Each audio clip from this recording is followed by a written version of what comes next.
Halo, Bapak Ibu guru hebat. Ketemu lagi dengan saya, Niwayan Erna Puspita, CGP Angkatan 11 dari Kabupaten Tabanan. Saya akan memaparkan aksi nyata modul 1.4 budaya positif. Adapun aksi nyata ini dibagi dalam 3 kegiatan. Yang pertama, diseminasi konsep budaya positif, praktek segitiga restitusi, dan praktek keyakinan kelas. Baik, Bapak Ibu guru, kita mulai kegiatan yang pertama, yaitu penyebaran atau diseminasi pemahaman tentang budaya positif kepada rekan-rekan guru sejawat di SMA Negeri 2 Tabanan.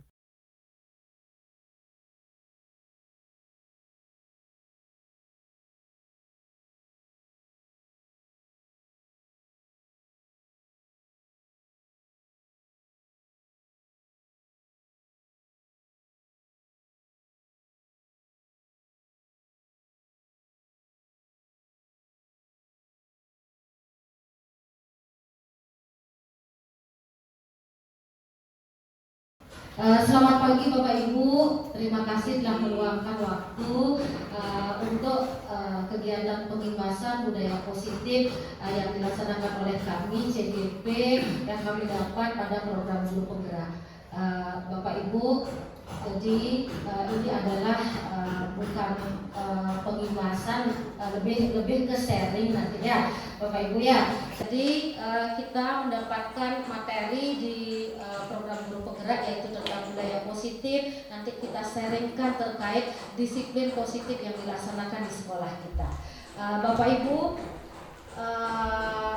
jadi adapun tujuan pembelajaran kita hari ini yaitu yang pertama yaitu pengertian budaya positif, teori motivasi perilaku manusia, 5 kebutuhan dasar, posisi kontrol seorang guru dan keyakinan kelas, serta segitiga restitusi. Jadi kami akan bertiga membawakan materi ini. Yang pertama budaya positif, teori motivasi dan 5 kebutuhan dasar akan saya bawakan sendiri. Kemudian untuk 5 posisi kontrol akan dibawakan oleh Ibu Purni, dan kemudian keyakinan kelas dan segitiga restitusi akan dibawakan oleh Ibu Dai. Jadi Bapak Ibu tiang mohon Bapak Ibu jiwa dan raga semuanya ada di sini. Sebelum kita lanjut ke materi saya yaitu budaya positif dan teori motivasi, saya ingin gini dulu, membangkitkan semangat Bapak Ibu dulu dalam mengikuti pengimasan ini. Jadi Bapak Ibu gini Kak, masih ingat nggak lagu Potong Bebek Angsa? Oke. Jadi grup pertama yang sebelah kiri ini, terus ada grup tengah, ada grup samping ya. Grup yang di sebelah kiri, saya itu mengganti nanti lirik dari Potong Bebek Angsa itu wak wak wak wak ya. Pak Sri Dana ya, sampai Bu yang ini berarti wak wak wak wak. Kemudian yang di tengah-tengah, dua tim ini ganti dengan wek wek wek wek. Kemudian kalau yang di kanan ganti dengan wok wok wok wok. Paham? Tapi saya tidak akan berurutan. Saya acak, misal tim 1, tim 2, tim 3 ya. Makanya harus konsentrasi di mana. Ingat Potong Bebek Angsa itu di mana liriknya sampai mana berakhir, jangan semua potong bebek, jangan semua liriknya seperti itu. Paham? Oke, kita coba dulu. Oke, nah. Tim 2.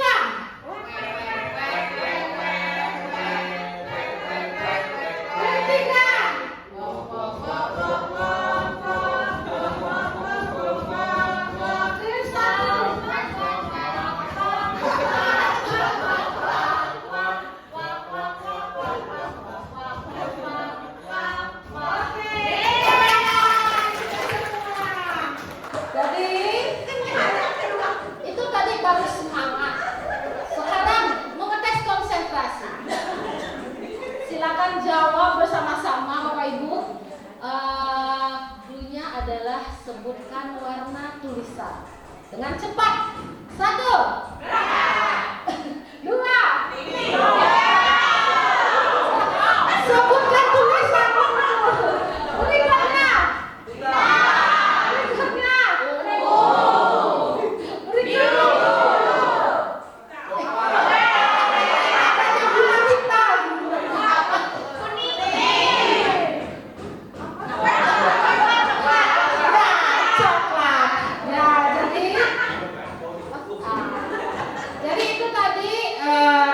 melatih konsentrasi. Jadi karena LCD-nya sudah agak tua, jadi warnanya juga berbeda ya. Ya, jadi nah itulah tadi ice breaking yang kita lakukan. Jadi sepenuhnya jiwa dan raga Bapak Ibu sudah ada di ruangan ini. Saya bisa mulai. Jadi yang pertama itu tentang pemikiran KHD.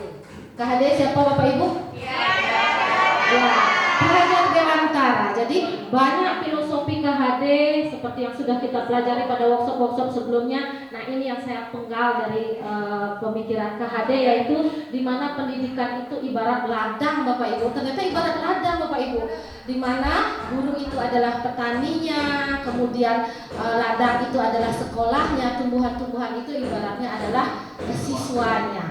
Nah, kalau kita membayangkan ladang itu seperti ini, nah, apa yang ada di benak Bapak Ibu?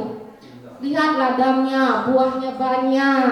Nah, seperti itu, ya tentunya di sana pasti lingkungannya positif, kan gitu? Lingkungannya positif. Kalau kita ibaratkan kita asumsikan ke sekolah yang kita impikan, nah mungkin seperti ini.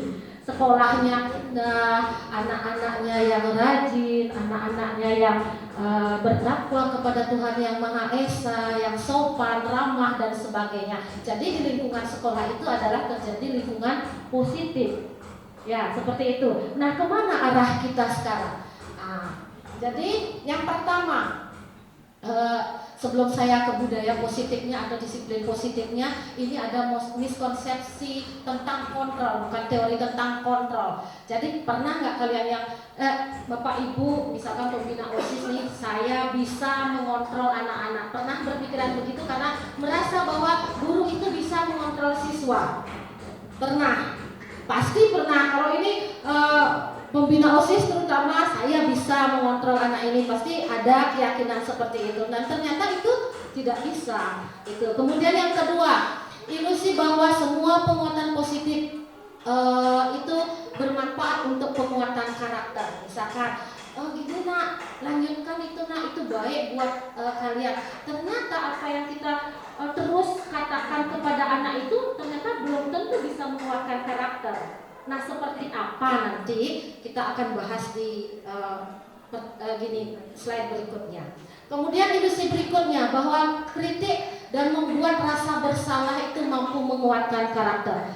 Misalkan anak-anak sudah mencoreng nama sekolah, membuat dia merasa bersalah. Apakah dia, ya memang dia mau memperbaiki perilakunya saat itu, tetapi bukan dari kesadaran diri sendiri.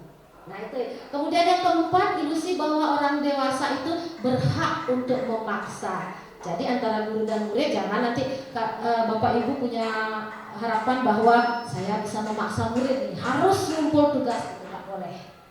Nah itu adalah miskonsepsi tentang kontrol. Berikutnya, nah gimana stimulus respon kita, mindset kita sebelumnya, bahwa realitas kita sama, kan gitu mindset kita.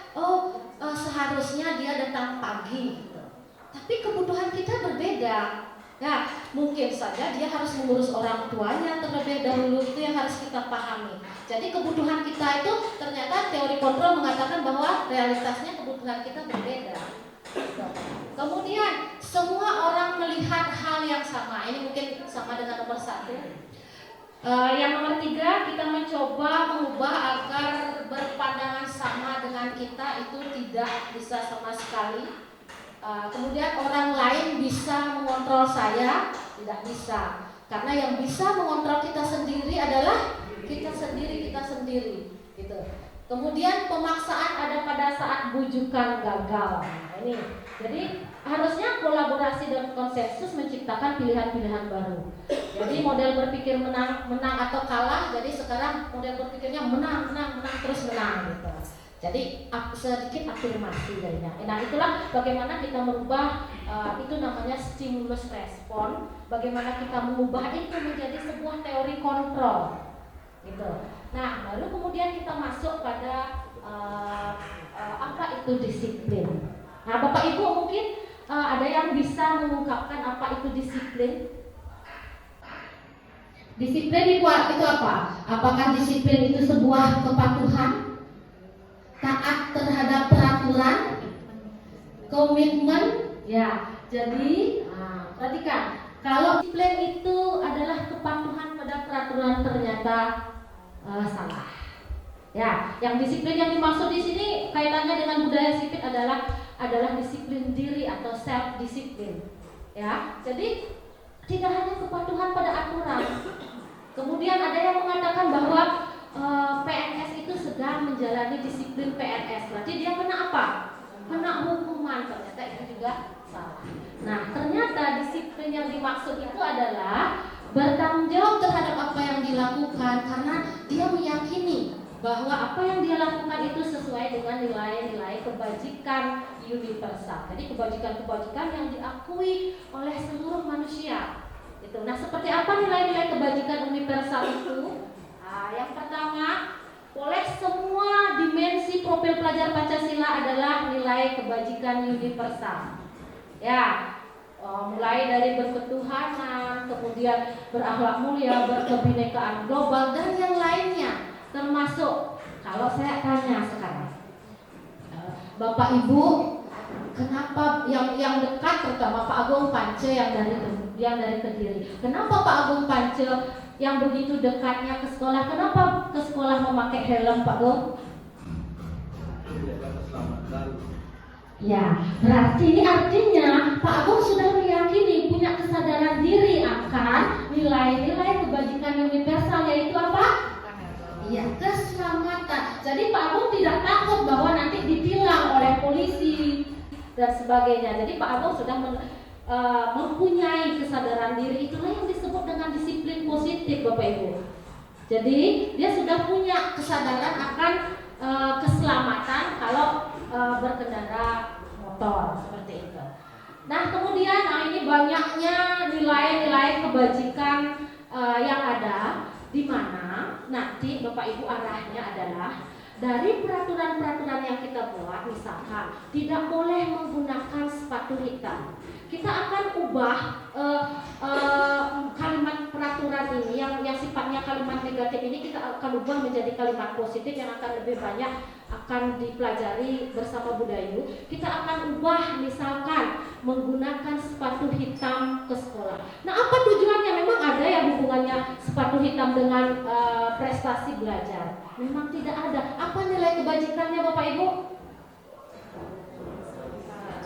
Keberagaman mungkin. Ada yang menghargai orang lain, menghargai teman-teman yang tidak bisa membeli sepatu yang berbeda warna. Seperti itu misalkan. Bagaimana kita bisa mengubah itu menjadi kalimat positif, kemudian kita tawarkan kepada anak-anak itu menjadi kesepakatan sekolah atau kesepakatan kelas kalau Bapak Ibu mengajar di kelas. Nah, kemudian aturan-aturan ini, nah itulah nanti kalau memang sudah merupakan keyakinan bersama, menjadilah dia disiplin positif. Disiplin positif ini berkembang di lingkungan sekolah, itu namanya lingkungan positif.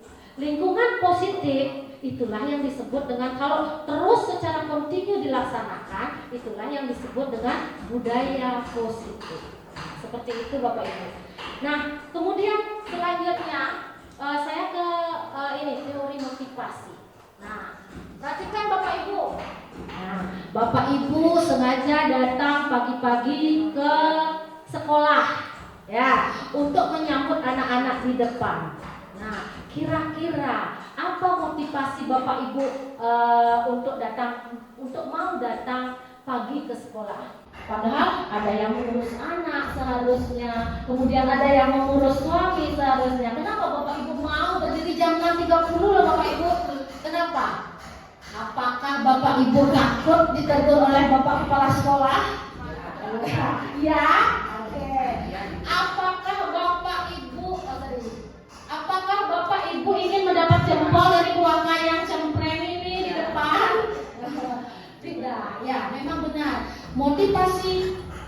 Kemudian yang ketiga, kesadaran akan menjadi guru teladan atau yang disebut dengan integritas nilai kebajikannya. Ya, jadi memang benar motivasi itu ada 3 secara teori. Yang pertama adalah menghindari hukuman, seperti tadi takut dengan kepala sekolah. Kemudian mendapat pujian atau penghargaan. Kamu ketiga, menghargai diri sendiri atas nilai-nilai kebajikan yang diyakini. Nah itu yang ketiga, di mana kalau mendapat pujian dan menghindari hukuman ini termasuk motivasi eksternal, motivasi dari luar. Sedangkan yang menghargai diri sendiri dengan nilai-nilai yang mereka percaya itu adalah masuk motivasi internal. Inilah yang diharapkan ada dalam diri kita sebagai guru, diri kita sebagai murid, diri kita sebagai pegawai atau tenaga administrasi. Ketika itu terjadi antara pegawai, antara guru, antara TU, maka akan tercipta lingkungan positif di sekolah kita. Itu. Nah, setelah teori motivasi ini tentunya Bapak Ibu, segala tindakan kita atau segala tindakan yang dilakukan oleh siswa kita, baik itu berupa kesalahan, baik itu sikap yang baik, tentunya pasti memiliki tujuan. Ya, nah inilah yang perlu kita analisis Bapak Ibu. Jadi anak-anak kita melakukan kesalahan itu pasti ada satu tujuannya, ada kebutuhan yang ingin mereka penuhi. Nah, berdasarkan itu menurut William Glasser bahwa kebutuhan dasar manusia itu ada 5. Yang pertama itu kebutuhan bertahan hidup. Ya, itu seperti makanan. Ada anak-anak yang sering mengambil makanan temannya, itu belum berarti dia ingin memenuhi kebutuhan bertahan hidup. Kemungkinan nanti dia ada kasih sayang dan rasa diterima. Anak-anak yang broken home biasanya dia mencari rasa diterimanya atau rasa kasih sayangnya di sekolah dengan mengganggu teman-temannya. Nah, kemudian kebebasan. Yang keempat kesenangan, dan yang keempat penguasaan atau penguatan. Untuk lebih memahami 5 kebutuhan dasar ini, saya punya kasus real di kelas saya sebagai wali kelas 12 A1. Bapak Ibu mungkin kenal Dava di 12 A1. Nah, Dava ini sering bermain botol di dalam kelas. Ya, sehingga sering terkena atau mengganggu teman-teman lainnya. Ketika teman-teman lainnya itu terkena botol yang dilemparkan oleh Dava, dia tertawa. Nah, kira-kira Bapak Ibu, kebutuhan yang mana yang ingin dipenuhi oleh Dava? Yang mana? Yang mana yang ingin dipenuhi oleh Dava? Pak Yoga, mungkin apa Pak Yoga?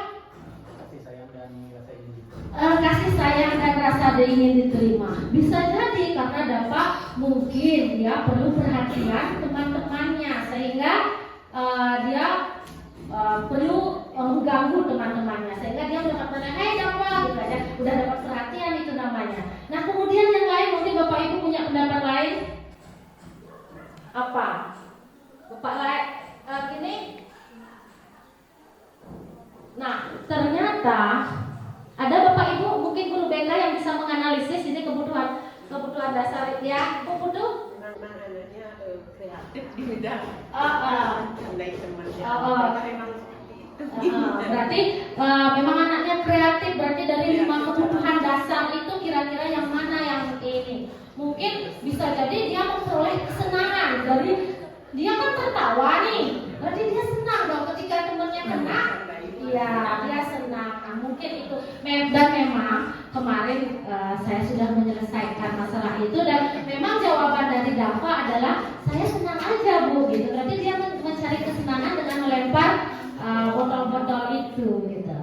Nah, termasuk juga mungkin kalau menurut saya Pak Yoga juga benar sekali, kasih sayang. Dia mau diterima oleh teman-teman. Mungkin teman-temannya nggak terlalu merhatikan dia, sehingga dia mengganggu lah. Akhirnya dia Dava gini. Oh, ternyata dia merasa diperhatikan, seperti itu. Nah, kemudian kasus 2, yaitu anak kita Aditya. Nah, Bapak Ibu kenal Aditya yang kalau dikasih menggegerkan di depan dia sangat antusias sekali. Kemudian kalau belajar di kelas bagaimana Bapak Ibu?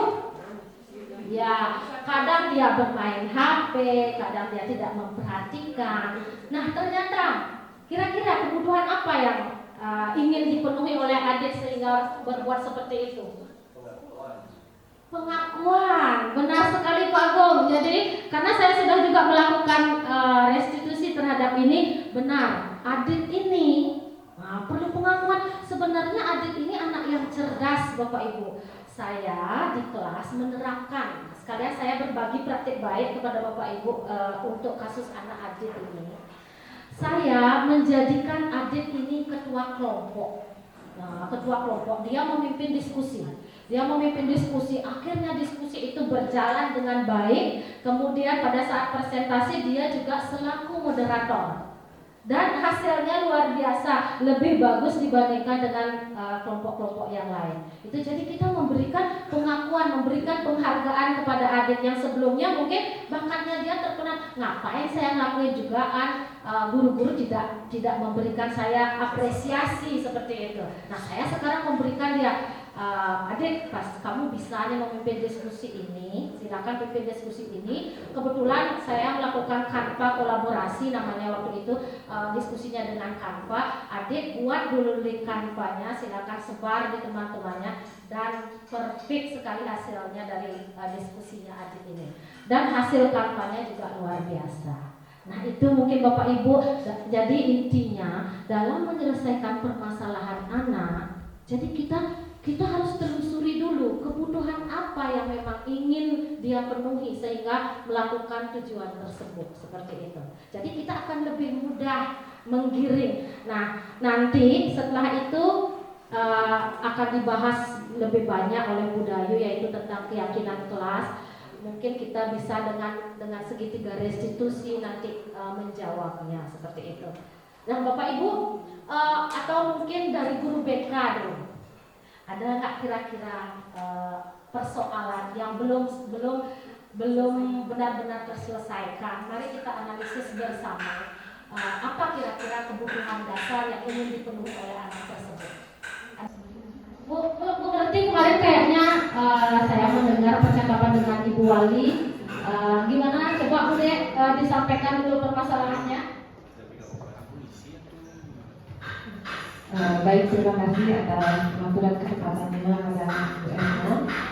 Di sini saya memiliki satu masalah yang unik ya dari kelas kita, anak kita kelas 10-1. Itu kebetulan namanya adalah Maggie ya, panggilannya Yuji gitu di kelas. Terus anak ini ya memang dari kebutuhan dasar kayak dia memang memiliki beberapa keinginan gitu ya, kebutuhan yang mesti harus dia agar bisa diterima di lingkungannya. Anak ini berbohong gitu ya, menyebar informasi tentang keluarga gitu ya. Dia info di grup kelas bahwa dia tuh katanya dibuang sama orang tua gitu. Nah, di situ dia pulang sekolah jam 4, jam 5 itu dia ke Batu Bulan ikut sama orang tuanya. Lagi dia bilang ikut sama orang tua untuk kerja bangunan katanya sampai subuh gitu. Terus pas saya panggil juga anak itu mengaku bahwa dia mengalami gangguan kesehatan, yaitu angin duduk dan ada sakit jantung gitu ya. Nah, setelah saya juga dan teman-temannya menelusuri itu, ternyata itu apa yang dia ceritakan dan katakan itu adalah tidak benar keadaannya. Sampai saya juga sudah menghubungi orang tua baru kemarin.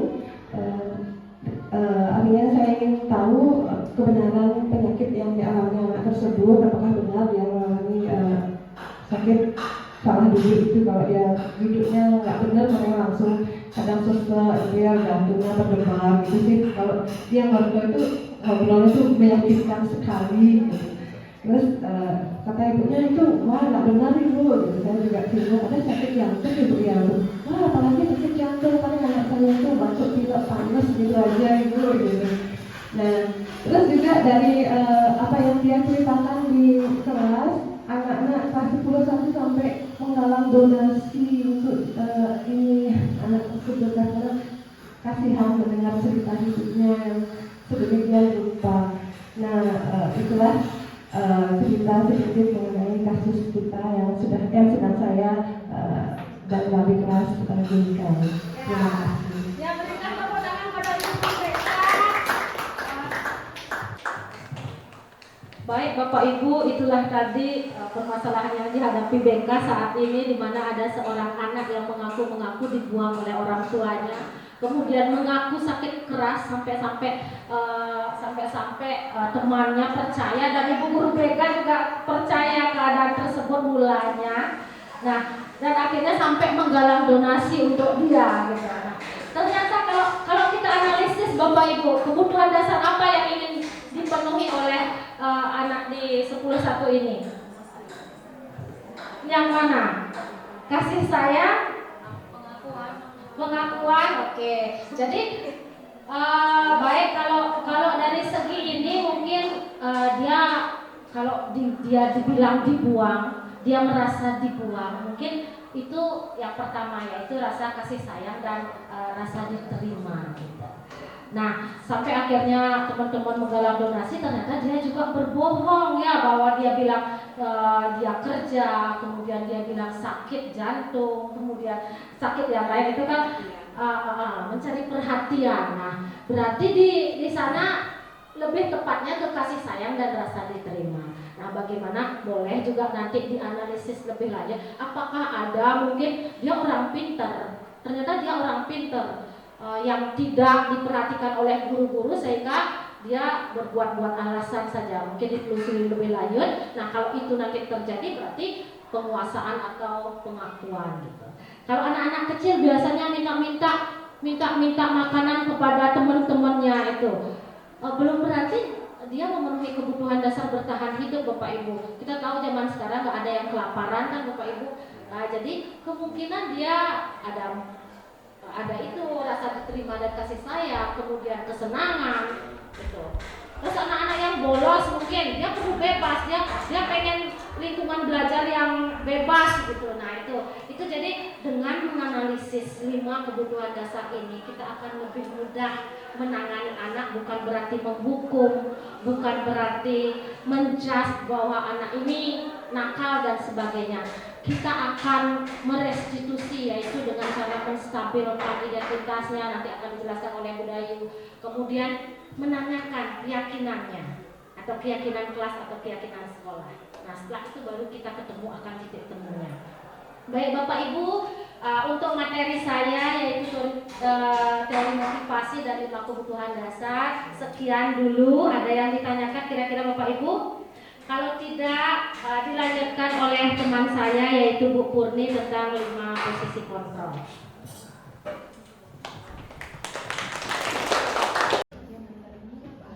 Oke Bapak Ibu, terima kasih untuk waktunya. Jadi hari ini saya akan menyampaikan tentang 5 atau posisi kontrol seorang guru.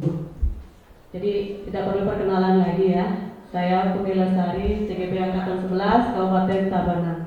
Nah, sebelum saya membahas posisi kontrol seorang guru, saya ingin bertanya pada Bapak Ibu, kira-kira posisi kontrol seorang guru itu apa? Ada yang mungkin pernah mendengar posisi kontrol seorang guru?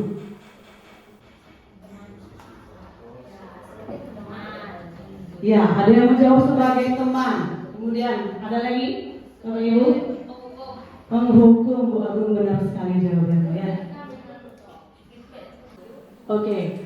Jadi dari pertanyaan tadi, apa yang Bapak Ibu ketahui tentang posisi kontrol seorang guru? Jadi posisi kontrol seorang guru itu adalah peran yang Bapak Ibu pilih sebagai seorang guru ketika Bapak Ibu menghadapi permasalahan dengan siswa, baik itu di kelas ataupun di luar kelas.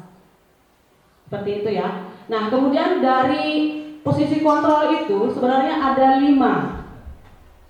Yang pertama itu ada penghukum. Kemudian yang kedua ada pembuat rasa bersalah. Yang ketiga, posisi kontrol sebagai teman. Yang keempat itu posisi pemantau. Dan yang terakhir itu ada posisi manajer.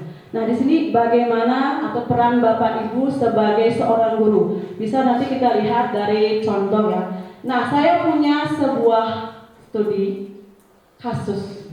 Jadi kasus. Bapak Ibu bisa membacanya? Kurang? Bisa dibaca, Bapak Ibu? Oke, saya bacakan ya. Ibu Erna di depan ya, guru kimia, itu sedang menjelaskan pelajaran kimia di papan tulis. Namun beliau memperhatikan bahwa ada seorang murid bernama Fajar malah tidur-tiduran dan tampak acuh tak acuh pada pelajarannya. Fajar, coba jawab pertanyaan nomor 3, gitu kata Bu Erna.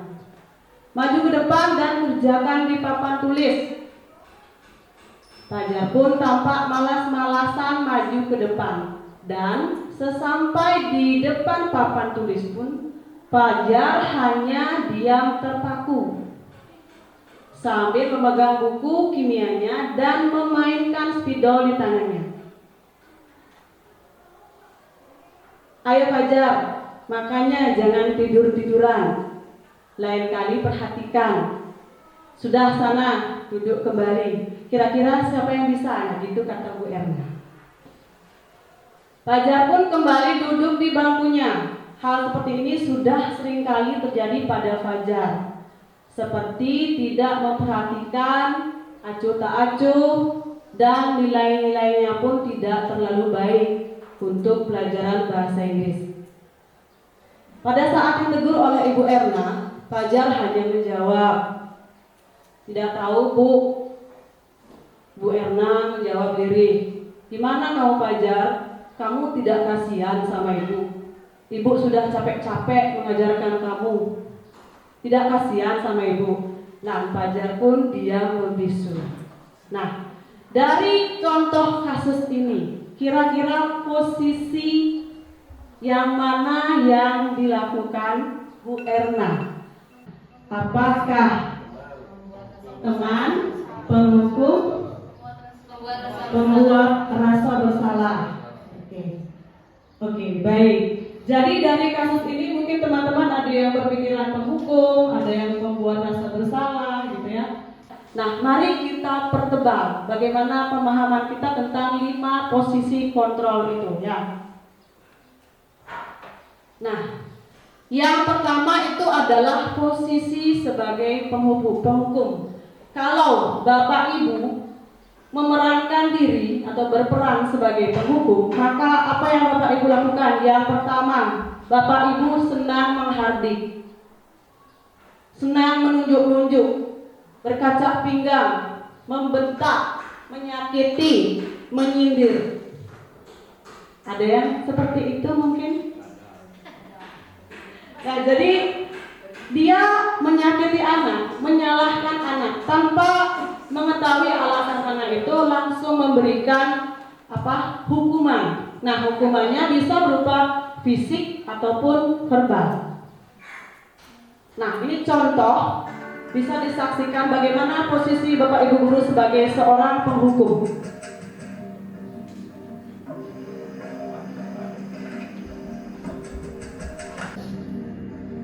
Jadi Maren terlambat datang ke sekolah.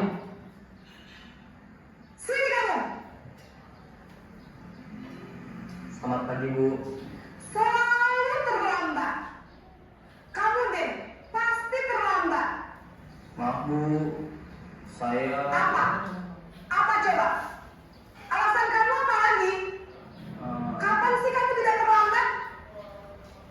Malas sekali ya kamu jadi anak. saya Dasar pemalas. Gak kapok-kapok sih kamu. Sudah berapa kali terlambat? Sana, kamu keliling lapangan basket 2 kali. Kenapa saya harus keliling lapangan basket, Bu? Kenapa? Kamu melawan ibu. Berani-beraninya jawab. Sudah terlambat, masih berani jawab pula. Sekarang, keliling lapangan basket 5 kali sekalian. Biar kapok. Cepat. Pergi sana ke lapangan basket. Nah, dari sini kita bisa lihat ya peran Bapak Ibu sebagai penghukum, di mana tidak menanyakan alasan siswa kenapa terlambat, tetapi langsung memberikan hukuman dengan nada yang tinggi seperti itu ya. Ada yang mungkin seperti itu ya Bapak Ibu, mohon. Nih. Nah, dampaknya bagi anak, jadi ini membentuk identitas anak yang gagal. Kenapa? Jadi murid menjadi pendendam, kemudian tidak menyukai guru atau pelajaran, kemudian murid menjadi pemberontak. Seperti itu kalau Bapak Ibu mengambil peran sebagai penghukum. Nah, selanjutnya saya akan ke pembuat rasa bersalah. Ini posisi kontrol yang kedua, yaitu pembuat rasa bersalah. Biasanya Bapak Ibu guru yang mengambil peran ini suaranya lembut, halus, tetapi menyalahkan anak. Ya, kemudian guru akan menyatakan hal-hal yang merasa kesalahan itu ada pada anak dengan membuat guru itu menderita. Nah, berikut ini saya tampilkan bagaimana seorang guru ketika berperan sebagai pembuat rasa bersalah. Dengan kasus yang sama, Naren yang terlambat ya.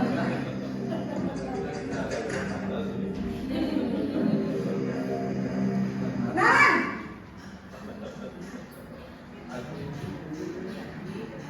Selamat pagi Bu. Naren! Kamu kenapa terlambat lagi, nak? Ya Tuhan, Naren. Kamu senang ya bikin ibu susah ya? Kalau kamu terlambat lagi, nanti ibu yang ditegur bapak kepala sekolah, nak. Disangka ibu tidak bisa membina kamu. Duh, gimana ini? Maaf Bu. Duh, Gusti Naren. Kamu suka ya kalau ibu tegur bapak kepala sekolah? Terus, sekarang ibu harus tulis apa ini di buku absen? Ini kamu sudah sering terlambat loh. Ibu harus apa coba? Maaf Bu. Maaf sekali. Ya sudah, lain kali jangan bikin ibu susah lagi anak ya. Ibu tidak akan kuat lagi kalau kamu begini terus. Bisa jantungan kalau ibu tegur bapak kepala sekolah. Sana cepat ke kelas. Maaf ya Bu. Maaf sekali. Dan jadi di sini si Naren ini merasa bersalah ya karena sudah terlambat. Jadi Bapak Ibu guru yang berperan sebagai pembuat rasa bersalah, bahasanya dapat dilihat halus ya, halus tetapi menyalahkan siswa seperti itu. Nah, jadi pembuat rasa bersalah dampaknya pada murid yaitu membuat murid berasa bersalah dan kadang membuat rendah diri dan menarik diri dari lingkungan karena dia merasa dirinya bersalah, tidak berguna seperti itu. Nah, yang selanjutnya posisi sebagai teman. Mungkin Bapak Ibu banyak yang mengambil posisi ini ya, sebagai teman. Nah, guru yang sebagai teman itu suaranya lemah lembut, kemudian cenderung bercanda gurau dengan siswa untuk menghangatkan suasana, kemudian murid merasa senang, aman, nyaman bersama guru, di mana tercipta identitas yang sukses atau berhasil. Nah, contohnya masih kasus Naren ya, tetapi dengan pendekatan atau posisi teman. Ya, nanti Bapak Ibu tahu bedanya ya.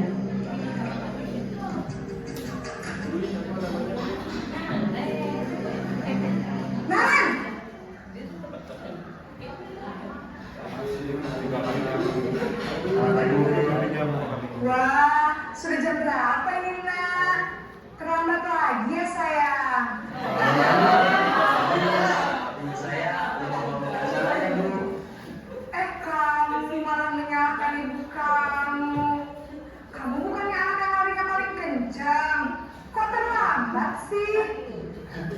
Iya Bu. Saya memang terlambat bangun tadi. Jadi biarpun saya lari kencang, tetap nggak kesenjar Bu. Ya sudah sana. Nanti lain kali larinya lebih kencang lagi ya. Biar gak terlambat lagi. bikin seneng ibu demi ibu. Bisa kan? Bisa lah, Bu. Ya sudah, sana masuk kelas. Ibu beresin urusan absen kamu. Kamu ini ada-ada saja.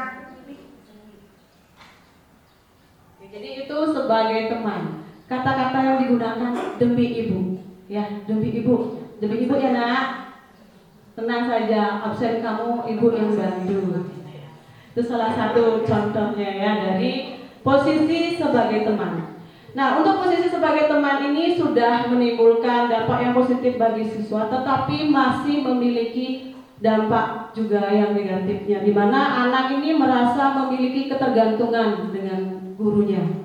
Seperti itu, kemudian murid tidak mandiri, tidak bisa berpikir untuk dirinya sendiri karena sudah merasa dibantu oleh gurunya, yaitu sebagai teman.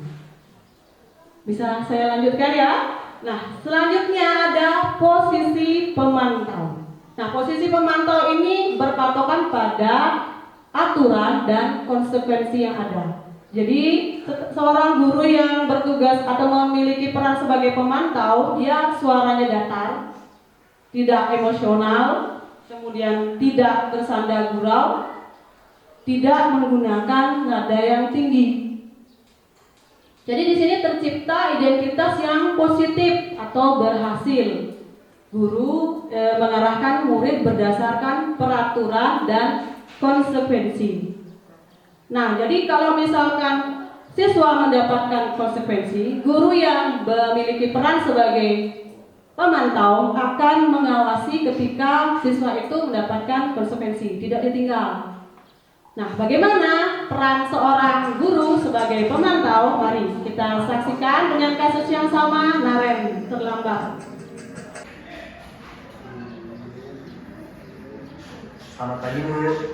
Naren, apa peraturan sekolah kita tentang jam berapa kita harus masuk sekolah, nak? Kita harus di sekolah jam 7, Bu. Iya betul, sekarang sudah jam 7. Naren sudah tahu konsekuensinya jika terlambat hadir. Paham, Bu. Saya harus tinggal kelas pas jam istirahat selama 20 menit. Iya benar, konsekuensinya demikian. Jadi nanti jam 9.30 pas istirahat, kamu harus tinggal di kelas, kerjakan tugas tambahan untuk ketertinggalan kamu, ya? Baik, Bu. Jadi sebagai pemantau, guru tersebut menanyakan aturan dulu, aturan sekolah, kalau seandainya siswa tersebut melanggar. Nah, berdasarkan aturan tersebut, baru kemudian diberikan konsekuensinya. Bapak Ibu tahu bagaimana perbedaan antara hukuman dan konsekuensi? Misal, ada siswa yang terlambat mengikuti pelajaran olahraga. Kemudian dihukum untuk menulis kalimat, saya tidak akan terlambat ke sekolah lagi, sebanyak 100 kalimat. Kira-kira itu hukuman atau konsekuensi? Kalau anak terlambat mengikuti pelajaran olahraga, kemudian disuruh lari keliling lapangan sebanyak 2 kali, hukuman atau konsekuensi? Jadi gini, kalau anak tersebut mendapatkan pelajaran di olahraga, kemudian dia terlambat dan tidak mengikuti pemanasan, kemudian disuruh lari 2 kali keliling lapangan, itu masih masuk akal tidak? Nah, berarti itu hukuman atau konsekuensi? Konsekuensi. Nah, kalau hukuman, dia terlambat datang di pelajaran olahraga, tapi dihukum menulis kalimat, itu termasuk hukuman karena dia tidak ada kaitannya pelajaran itu. Seperti itu, Bapak Ibu. Nah, posisi pemantau ini memiliki dampak pada murid, di mana murid akan menghitung konsekuensi dan hadiah tanpa memahami nilai kebajikan yang dituju. Jadi dia hitung-hitungan anaknya. Sudah membentuk positif ya, diri yang positif, tetapi masih tidak sepenuhnya juga mandiri. Seperti itu. Nah, di sini posisi kontrol yang terakhir, yaitu sebagai manajer. Manajer ya, dimana untuk posisi guru yang berperan sebagai manajer itu suaranya datar, tidak emosional, kemudian tidak terlalu ramah dan tidak menggunakan nada yang tinggi. Kemudian tercipta identitas yang positif atau berhasil. Kenapa? Karena di sini guru membimbing siswa untuk menyelesaikan masalahnya sendiri. Baik, sekali lagi contoh yang terakhir masih dengan Naren, bagaimana seorang guru memerankan posisinya sebagai manajer.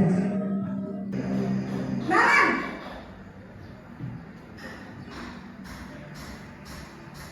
Selamat pagi Bu. selamat pagi Naren. Maaf Bu, saya terlambat. Iya, sekolah masuknya jam 7, sekarang sudah jam 7.20. Jadi sekarang bagaimana ini Naren? Maaf Bu, saya lupa setel alarm saya semalam. Baiklah, menurut kamu, keyakinan sekolah yang mana yang perlu kamu tingkatkan? Menghargai diri sendiri dan orang lain mungkin ya Bu. Setuju. Jadi, apakah Naren meyakini prinsip saling menghormati tersebut? Iya Bu, saya meyakininya. Apakah Naren bersedia memperbaiki masalah keterlambatan ini? Bersedia Bu. Bagaimana kamu akan perbaiki masalah keterlambatan ini? Saya akan coba untuk tidak lupa menyetel alarm saya Bu. Baik, kalau Naren lupa menyetel alarm di rumah, ada orang yang kira-kira bisa bantu mengingatkan tidak? Ada Bu, kata saya, Kak Emma. Ada lagi selain Kak Emma? Selain Kak Emma, ada ibu saya. Baik, jadi yang mengingatkan Naren adalah Kak Emma dan ibu kamu ya? Kira-kira akan mulai start alarm kapan nih Naren? Setelah pulang sekolah, akan segera saya lakukan. Baik, jadi Naren akan setel alarm untuk bangun besok pagi dan akan diingatkan oleh kakak dan ibunda Naren ya. Ada lagi yang mungkin perlu dilakukan Naren agar tidak terlambat bangun lagi? Tidak ada Bu. Baik Naren, terima kasih untuk kerjasama kamu. Sekarang kamu perlu kembali ke kelas untuk belajar. Baik Bu, terima kasih. Ini posisi manajer. Sudah bisa dipahami perbedaan kelima posisi tersebut. Kira-kira Bapak Ibu ingin menjadi posisi yang mana? Seharusnya Bapak Ibu itu bisa menjadi di manajer, ya. Kalaupun belum bisa, minimal jadi pemantau lah ya, minimal. Nah, jadi posisi manajer ini akan membentuk atau berdampak pada murid, yaitu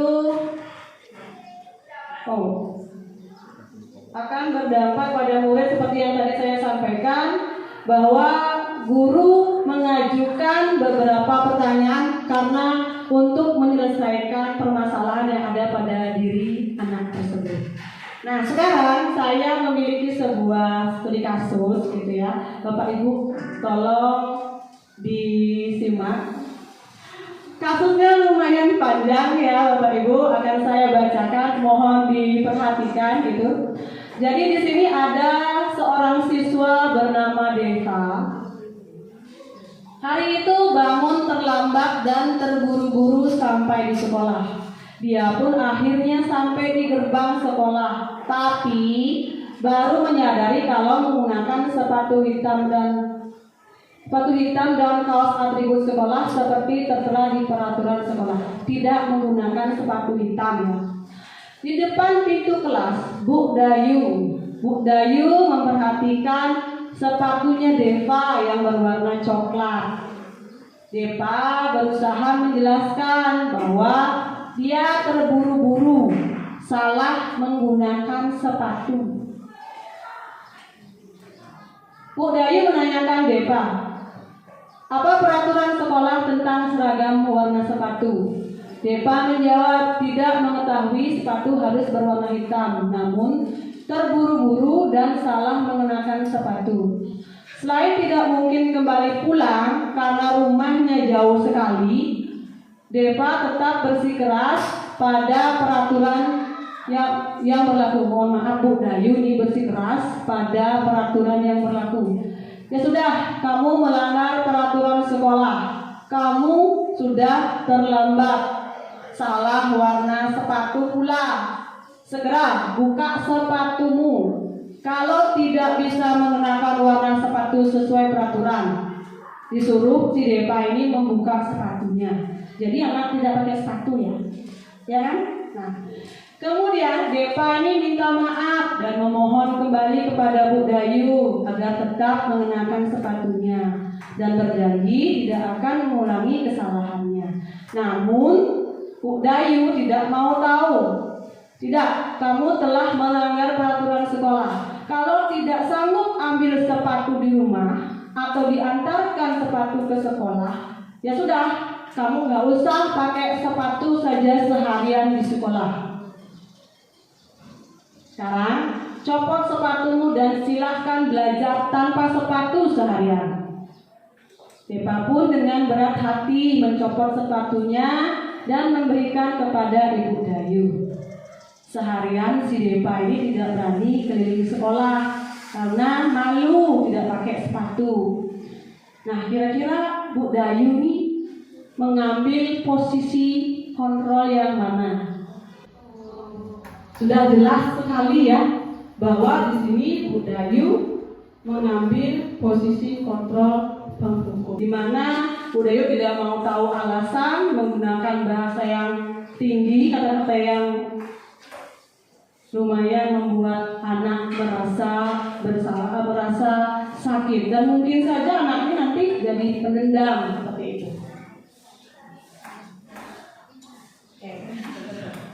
Nah, jadi dari 5 posisi kontrol tersebut mungkin Bapak Ibu sudah memahami semuanya, bisa membedakan yang mana yang nanti kira-kira Bapak Ibu terapkan ketika Bapak Ibu sebagai guru. Saya harapkan Bapak Ibu semuanya menerapkan posisi kontrol sebagai manajer.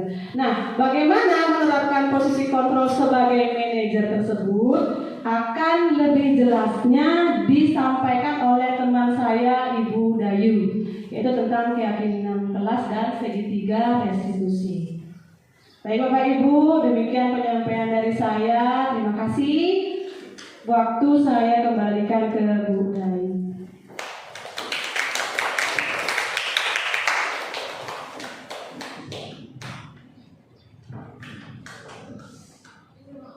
Selamat pagi.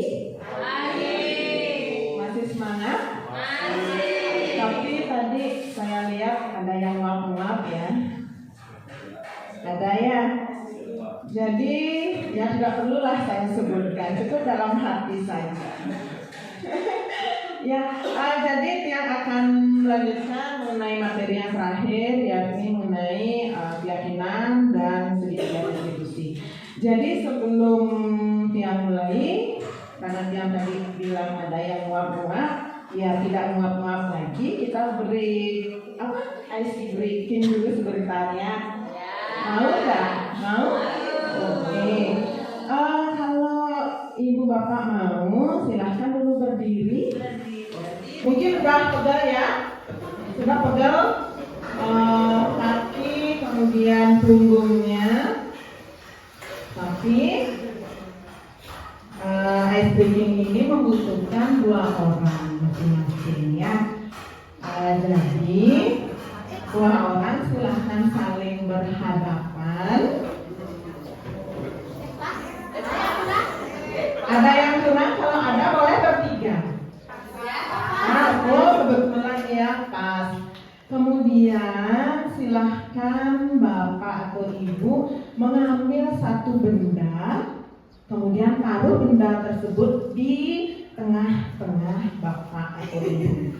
Bendanya jangan handphone ya, nanti jatuh, takut rusak, nanti saya yang ganti rugi. Jangan ya. Oke, yang mudah. Oke, ya. Bendanya taruh di meja ya Bu Desi, jangan dipegang. Sabar ya Bu Desi. Oke, sudah ya. Jadi kalau dia menyebutkan 1, berarti itu menjauh tangannya. Ini pengertian yang satu berarti menjauh. Dua, mendekat. Tiga, menangkap. Yang ulangi ya. Satu, menjauh. Dua, mendekat. Tiga, menangkap. Jadi silakan dulu atur posisi supaya mengambil bendanya itu gampang. Boleh tangan kiri pakai mengambil barang ya. Baik, bisa kita mulai? Jangan tegang ya. Oke.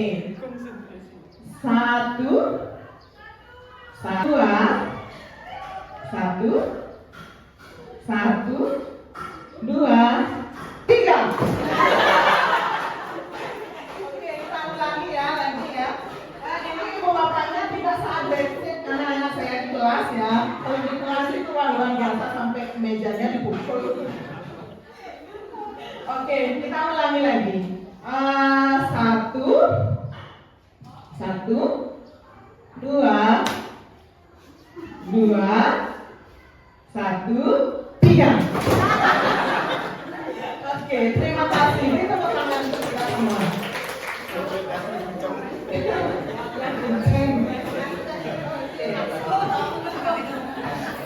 Ya, terima kasih nih Bapak Ibu. Jadi kita lanjutkan sekarang. Apakah pikirannya sudah mulai konsentrasi lagi? Masih ada yang mengantuk? Tidak ya. Oke. Mungkin silahkan ditayangkan Ibu slide-nya. Oh ya, sorry. Keyakinan kelas.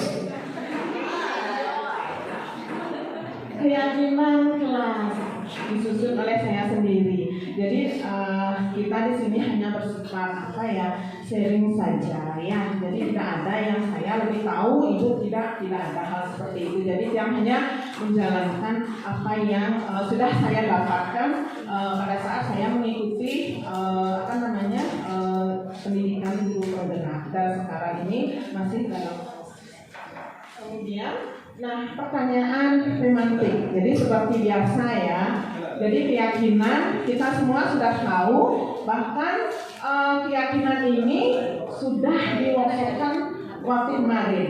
Jadi Bapak Ibu yang ada di sini, saya yakin semua sudah tahu apa itu keyakinan dan segitiga restitusi. Ya, walaupun misalnya ada yang belum sempat mengikuti, jadi sekarang Ibu Bapak bisa mendengarkan apa yang dimaksud dengan keyakinan. Jadi kita semua punya keyakinan ya. Dengan keyakinan itu kita akan menjadi menjadi pedoman dalam hidup.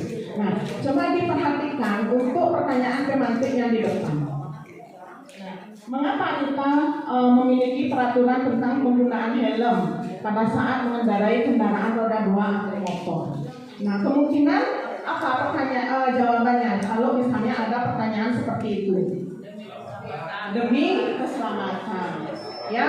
Nah, jadi semua memiliki keyakinan kalau saya naik sepeda motor, saya harus memakai helm. Itu demi keselamatan. Seperti yang sudah disampaikan tadi oleh Ibu Erna. Kemudian yang kedua, mengapa kita memiliki peraturan tentang penggunaan masker dan mencuci tangan setiap saat? Apa? Yaitu untuk kesehatan. Ya, nah itu keyakinan kita sendiri. Jadi keyakinan itu tidak bisa orang lain yang menyuruh kita. Jadi keyakinan itu berasal dari diri kita sendiri. Jadi seperti itu ya. Kemudian, nah keyakinan kelas mungkin kemarin karena tidak mengikuti workshop sempat beberapa teman menanyakan bagaimana sih caranya membuat keyakinan kelas. Apa itu keyakinan kelas?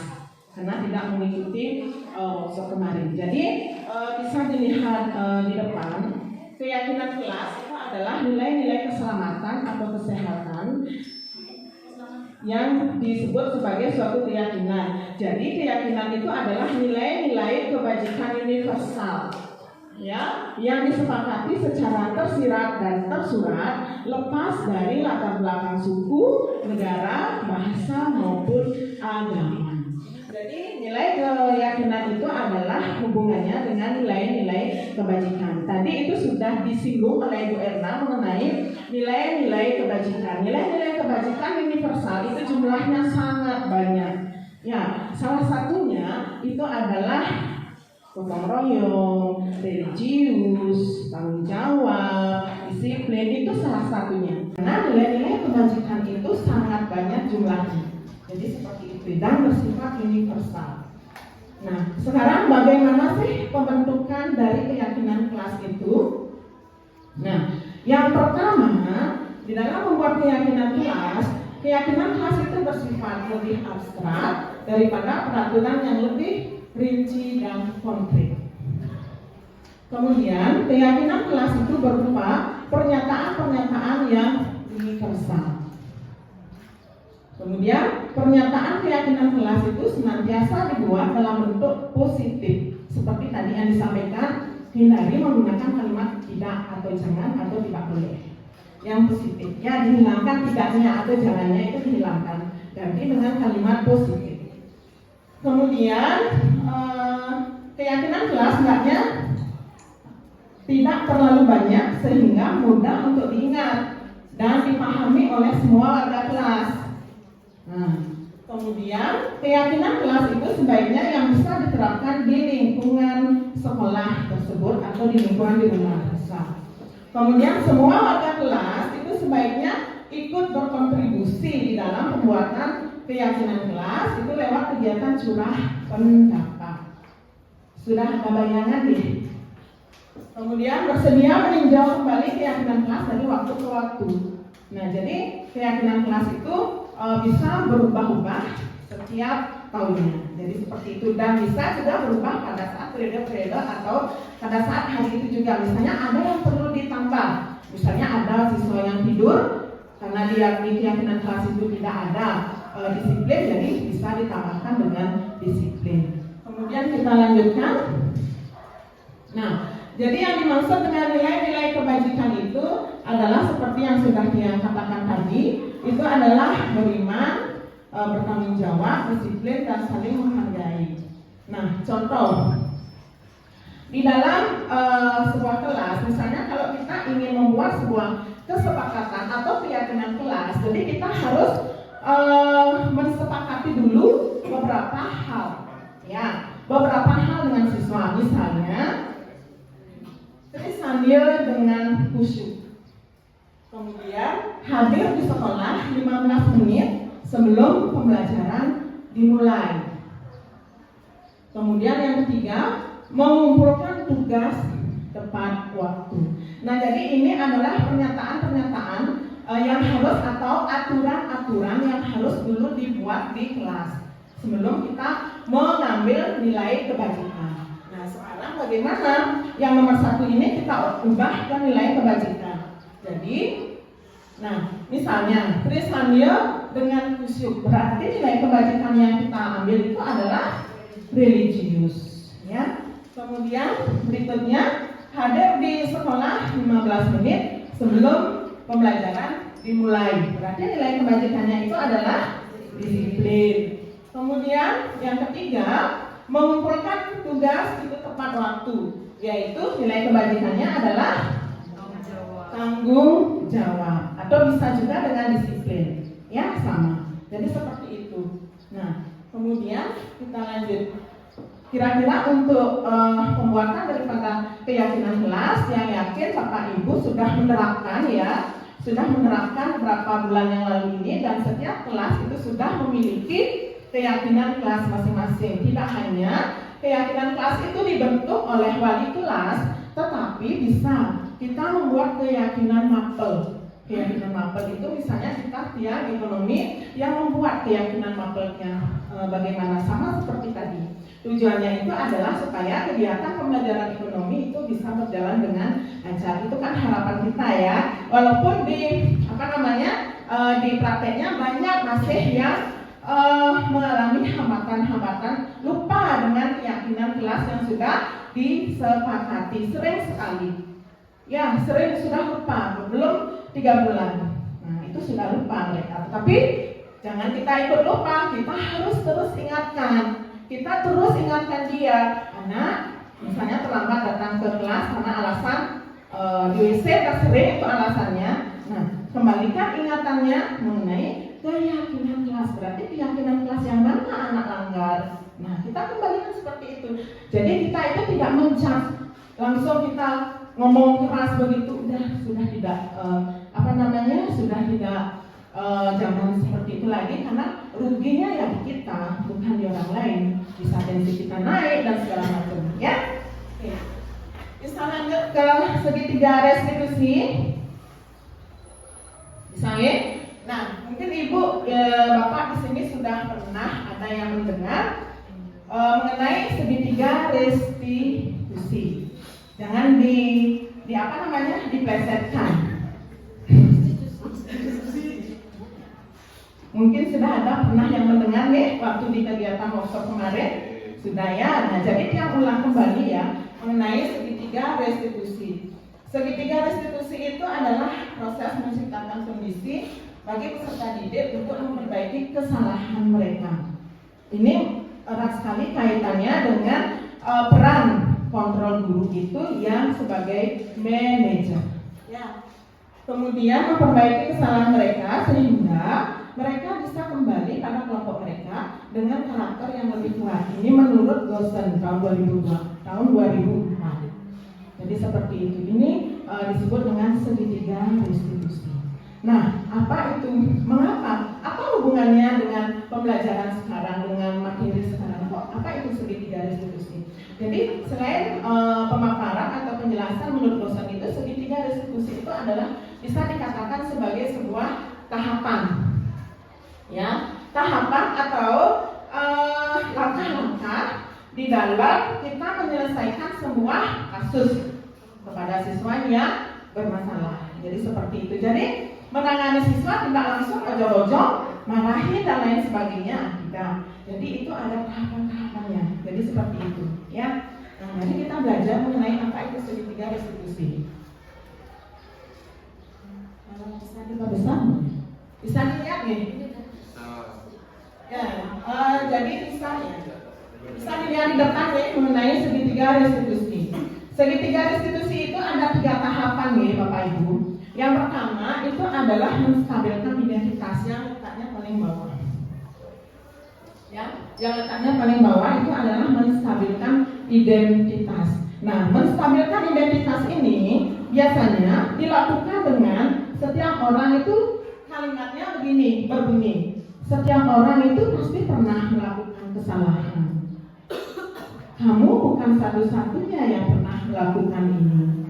Nah, itu kalimat pertama yang yang menandakan bahwa Bapak Ibu itu sedang melakukan menstabilkan identitas. Kemudian yang kedua itu adalah validasi tindakan yang salah. Nah, kalau validasi tindakan yang salah ini ditandai dengan kalimat yang biasa kita ucapkan, itu adalah kamu tentu punya alasan mengapa melakukan itu. Menanyakan alasan. Mengapa sih anak terlambat? Mengapa anak tidak membuat tugas? Mengapa anak melanggar memakai sepatu putih? Nah itu. Kemudian ada lagi satu cirinya. Adakah cara yang lebih efektif untuk mendapatkan apa yang kamu butuhkan? Nah, jadi seperti itu tandanya. Oke. Kemudian yang ketiga itu adalah menanyakan keyakinan. Nah, yaitu biasanya kalimatnya itu ditandai dengan keyakinan kelas apa yang telah kita sepakati. Kemudian kamu ingin menjadi orang yang seperti apa? Nah, itu tandanya kalau menanyakan keyakinan tahap yang terakhir. Jadi seperti itu. Itu tahapan-tahapan daripada segitiga restitusi. Yang pertama itu adalah menstabilkan identitas. Kemudian yang kedua itu adalah memvalidasi tindakan yang salah. Dan yang terakhir itu adalah menanyakan keyakinan. Nah, Niki, tolong diingat kata-katanya itu. Yang menceritakan. Saya yakin semua Bapak Ibu ini sudah menerapkan itu. Saya yakin. Tanpa kita sadari ada beberapa guru yang sudah menerapkan hal seperti itu. Tetapi tidak tidak diketahui bahwa dia itu ternyata sudah melakukan segitiga restitusi. Jadi seperti itu. Oke. Nah, coba mungkin, contoh kasus. Nah, Galuh tidak terima pekerjaannya selalu dicontek oleh temannya. Ia marah dan tidak dapat menahan emosinya. Nah, kebetulan ini videonya yang buat sendiri ya. Jadi mohon maaf apabila nanti videonya itu masih banyak kekurangan karena yang masih belajar kemarin ya. Nah, silakan ditonton sebentar ya. Silakan masuk. Habina, silakan duduk. Gimana kabarnya hari ini lalu? Baik itu. Ya, kira-kira Lalu tahu tidak mengapa sekarang Lalu ibu kamu di sini? Kemarin ibu terima laporan dari ketua bahwa Lalu itu sempat anak-anak yang sakit. Kenapa Lalu sama sama adik? Oke, udah sampai Lalu. Lalu pernah apa lagi sama adik? Oh begitu. Tentu Lalu berbuat seperti itu karena ada alasannya bukan? Apa alasan anak membuat tindakan seperti itu?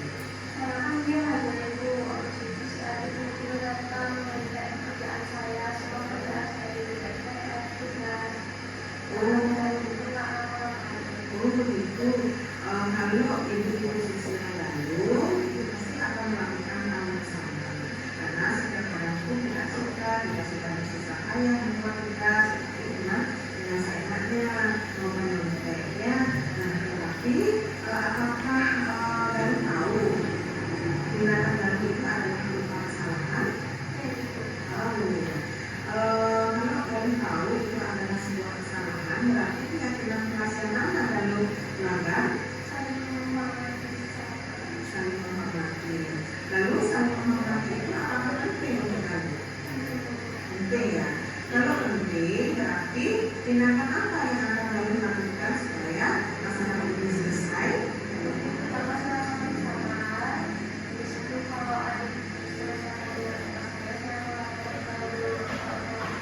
Nah, ya itu sangat tepat sekali tindakan Lalu. Itu setuju dengan itu. Ya, semoga adik bisa mengerti dan tidak mengulangi dan pun harus bisa lebih sabar. Ya, Nak ya. Iya. Sekarang silakan Lalu kembali bertugas ya, tetap semangat dan tetap rajin belajar. Ya, Nak ya. Ya, terima kasih.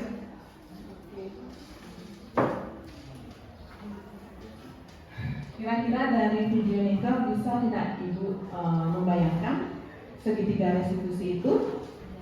Bisa? Bisa, saya yakin bisa. Bisa. Ya, apalagi itu sudah merupakan kebiasaan yang kita lakukan.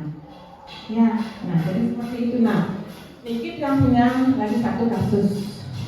Ya, yoga itu sering datang terlambat sehingga banyak pelajaran yang tertinggal. Oh maaf, bukan Pak Yoga maksudnya.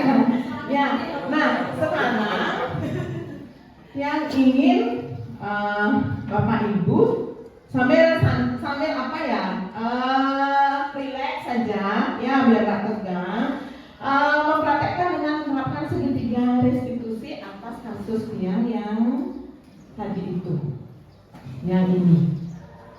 Berarti saya memerlukan 3 orang ya. 2 orang aja. Ya, Yoga kebetulan ya namanya sama dengan siapa ya? Dengan Yoga berperan sebagai siswa dan Ibu Putu deh. Ibu Putu sebagai guru BK. Oke Bu? Oke, kira-kira boleh dulu berdiskusi. Teman-teman yang lain mohon diperhatikan ya tahapan-tahapan dalam melakukan restitusi tersebut. Jadi itu harus dilakukan sesuai dengan tahapan-tahapannya. Jadi yang yakin sudah bisa semua. Ya.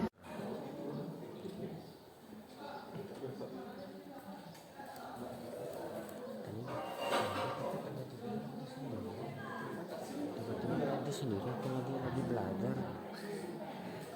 Persib Malang bilangin tapi ini kami apa nyiapin ini sering pergi.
Yoga tahu tujuan ibu memanggil yoga ke luar mereka? Oh iya, sudah tahu Bu.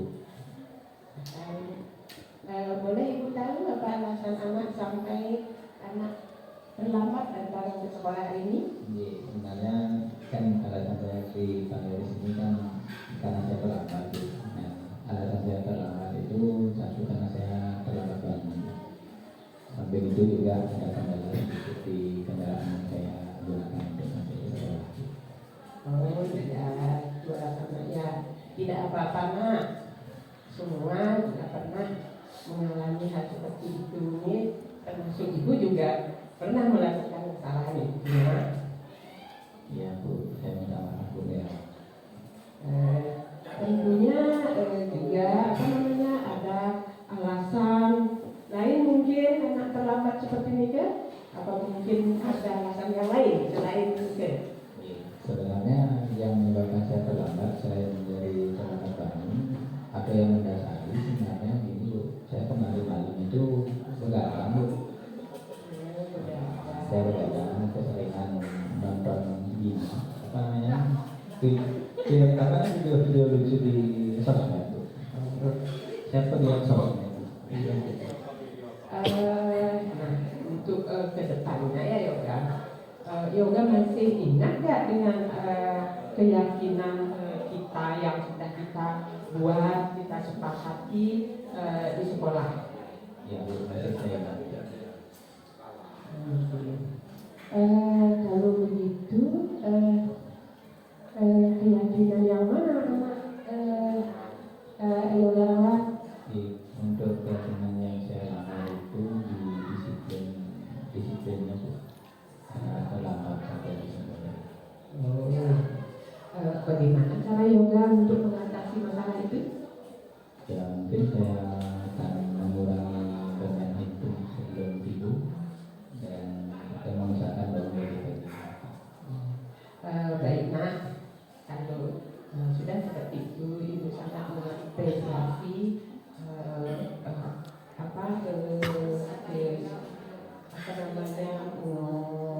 ya untuk mengatasi permasalahan itu sudah bisa ibu terima artinya untuk kedepannya supaya anak lebih mengintensifkan supaya tidak sering terlambat, artinya anak bisa ya seperti menghidupkan alarm mungkin ya. Nah untuk itu tindakan keyakinan selanjutnya ibu dulu sampai kehadiran anak sesuai dengan aturan kesepakatan yang kita sudah sepakati ya.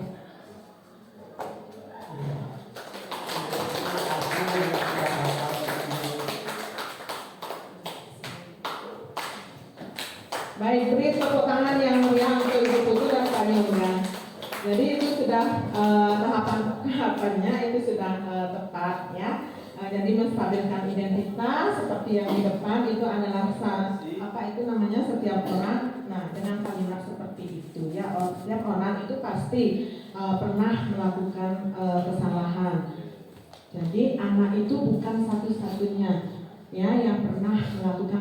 Artinya kita itu harus menguatkan dia dulu, jangan melemahkan langsung, jangan menunjukkan langsung bahwa kamu itu salah, kamu tidak benar melakukan. Jangan seperti itu. Jadi kita harus meredam istilahnya dulu. Meredam, kalau sudah mulai tenang siswa kita, baru kita mulai ke pokok permasalahan kita, menanyakan mengapa seperti itu, bisa melakukan, bisa terlambat ke kelas, kemudian bisa apa tadi yoga itu masalahnya? Iya, terlambatnya. Nah, jadi seperti itu. Kemudian baru menanyakan keyakinan kelas. Kemudian baru menanyakan apa yang seharusnya dilakukan oleh yoga supaya yoga itu tidak terlambat. Nah, jadi kita sebagai guru dan siswa juga ya, itu mengambil peran kalau bisa dan seharusnya ya, itu adalah sebagai manajer. Jadi kita mengembalikan, jangan kita memberikan solusi, tetapi kita menanyakan balik kepada dia solusi apa yang akan anak ambil untuk mengatasi permasalahan tersebut. Nah, jadi seperti itu. Ya, kurang lebih itu yang bisa saya berikan pada kegiatan pagi ini. Terima kasih sekali sudah Bapak Ibu sudah meluangkan waktunya untuk mendengarkan kami bertiga. Jadi semoga apa yang kami sampaikan ini bermanfaat untuk kita semua. Jadi seperti itu.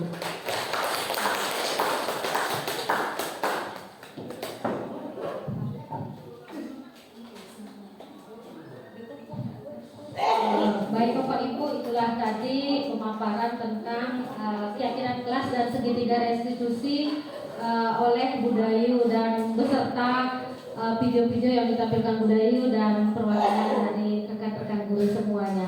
Baik, tiba saatnya pada kesimpulan kita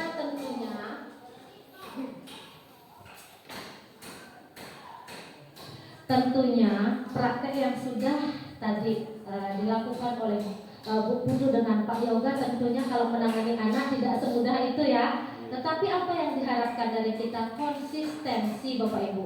Kalau misalkan langkah satu tidak berarti tidak berhasil, silahkan teruskan.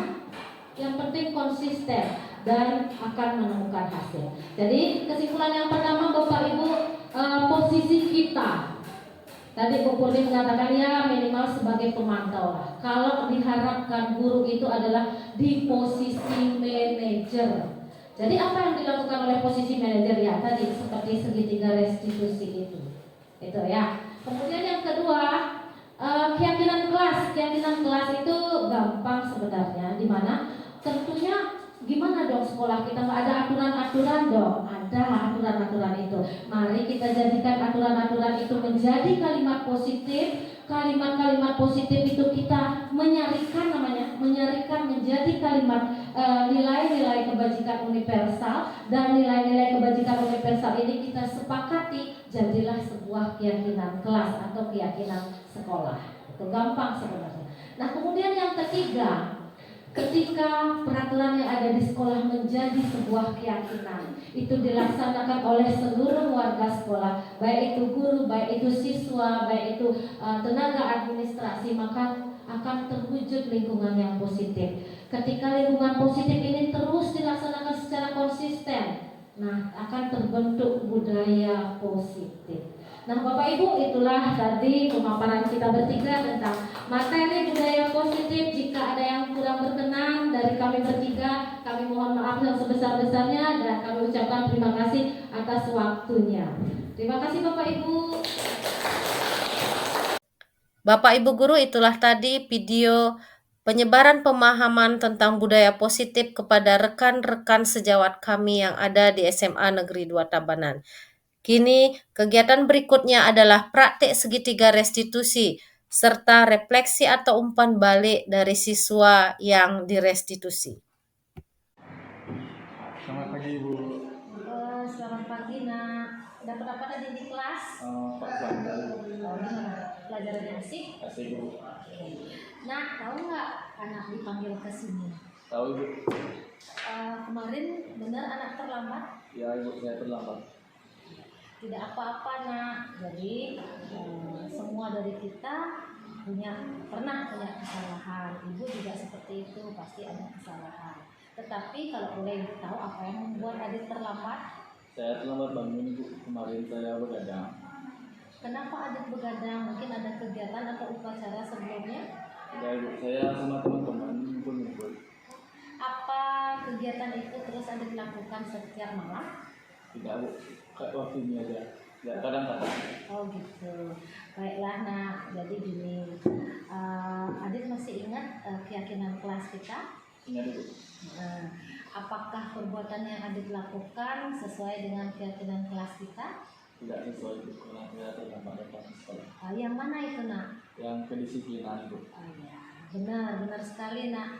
Nah, sekarang gimana caranya adik sekarang mencarikan solusi supaya tidak lagi terlambat seperti itu? Saya akan menggadang lagi, sama saya akan secara alami itu saya. Baiklah, kemarin ketemu siapa adik terlambat? Ketemu guru BK kan? Ya. Nah, berarti adik seharusnya minta maaf sama guru BK. Baik nak, ibu apresiasi adik inisiatifnya mau minta maaf dan mencarikan solusi. Besok ibu tunggu adik di depan pintu gerbang sama guru BK. Semoga adik datang tepat waktu. Ya, silakan sekarang boleh kembali ke kelas. Terima kasih ibu ya. Perkenalkan, nama saya Gede Aditya Putana Putra dari kelas 12 ke 1. Setelah saya dipanggil oleh Bu Erna untuk menemui Bu Erna karena saya telah melakukan kesalahan, saya merasa menjadi lebih tenang karena setelah saya kesana tidak langsung dimarahi oleh Bu Erna. Namun sebaliknya saya disuruh untuk memikirkan solusi terbaik agar bisa tidak mengulangi kesalahan yang telah saya perbuat. Saya merasa sangat senang terhadap Bu Erna karena tidak langsung memarahi saya. Terima kasih. Kegiatan ketiga adalah praktek keyakinan kelas dengan video sebagai berikut.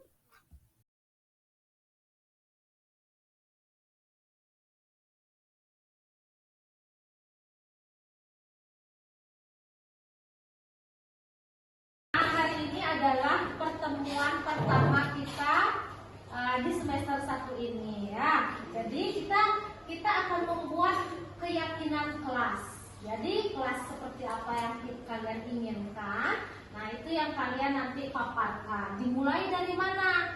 Ya, kita buat aturan-aturan yang harus ditaati oleh kita semua yang ada di kelas ini, baik itu ibu guru, baik itu anak-anak semuanya. Seperti apa aturan-aturan yang kalian sepakati. Ibu punya sticky note, silakan tuliskan di sticky note masing-masing ya. Akan ditempel di papan sebelah kanan.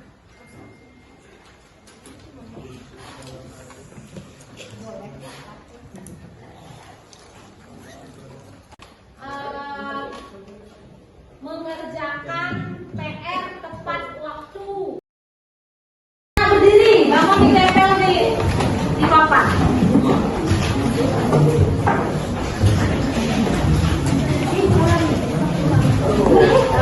Jore. Orang kamu siap bu. Bawa deh di bawah. Jangan berhutang.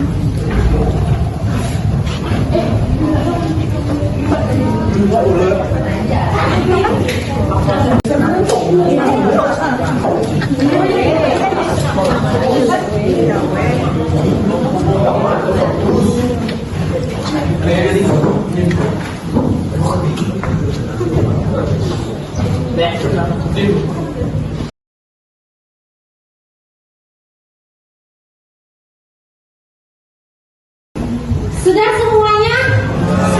Baik anak-anak, peraturan-peraturan yang kalian buat tadi, mari kita jadikan kalimat positif ya. Kita mulai dari yang paling atas ke kanan ya. Baik, yang pertama, pembelajaran tepat waktu. Oke, ini adalah kalimat positif, nggak usah diubah. Ibu tuliskan di sini.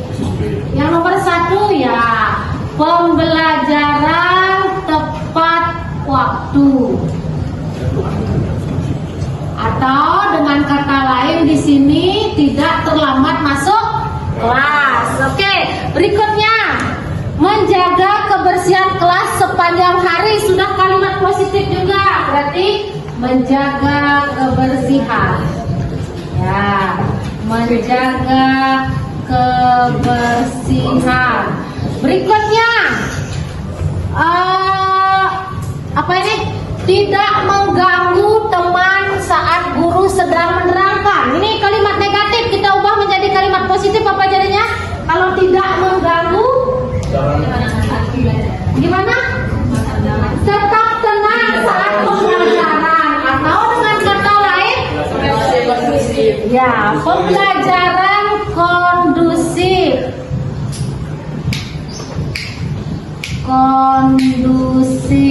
Berikutnya rajin sembahyang. Oke, sudah kalimat positif. Menjaga kebersihan sudah tadi. Ada yang rajin.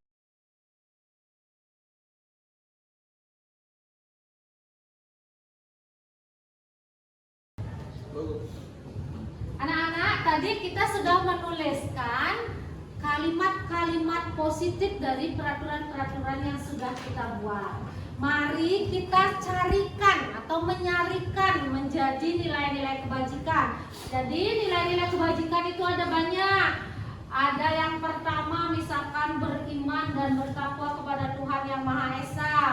Kemudian ada kreatif, ada saling menghargai, ada gotong royong, saling menghormati dan banyak lagi ya. Jadi mari kita sekarang menyarikan kalimat-kalimat ini menjadi sebuah nilai kebajikan.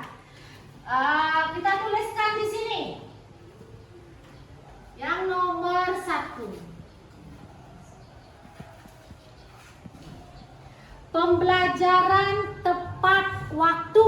Apa kira-kira nilai kebajikannya, anak? Kalau pembelajaran tepat waktu gimana? Guru datang tepat waktu, anak-anak datang tepat waktu. Apa artinya? Disiplin. Oke, berarti di sini disiplin. Kemudian yang kedua,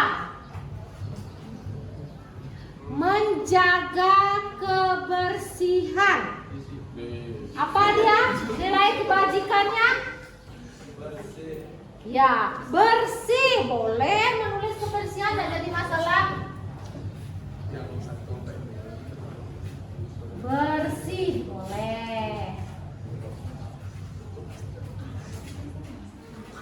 Nah, kemudian pembelajaran kondusif ini tadi yaitu tidak mengganggu teman di dalam kelas. Berarti menjaga apa? Menjaga ketertiban. Jadi nomor 3 kita buat ketertiban. Atau kalau tidak mengganggu teman di dalam kelas, bisa kita kategorikan saling menghargai. Ya, berarti di sini nomor 3 ketertiban dulu. Kalimat positif kita carikan menjadi nilai-nilai kebajikan, maka didapatkanlah 8 poin nilai-nilai yang harus kalian yakini bersama, baik itu guru, baik itu murid. Gimana? Bisa disepakati keyakinan kelas kita?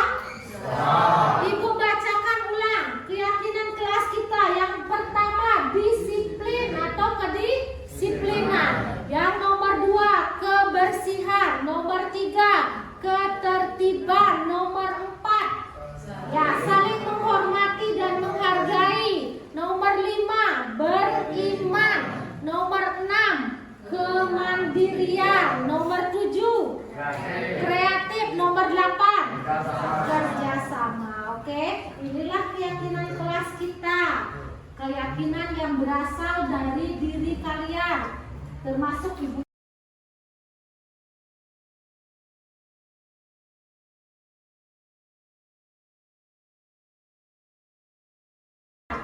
Termasuk ibu juga.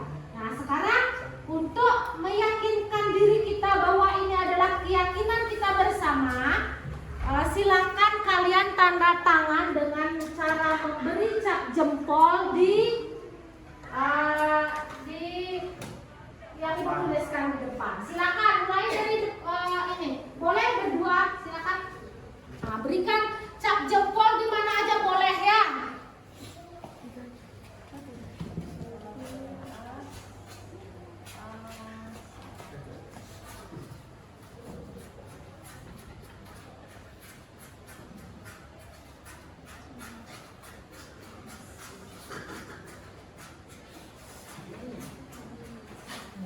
Silakan diberikan cap jempol. Oke, yang lain silakan maju cepat dikit. Maju nak. Semuanya.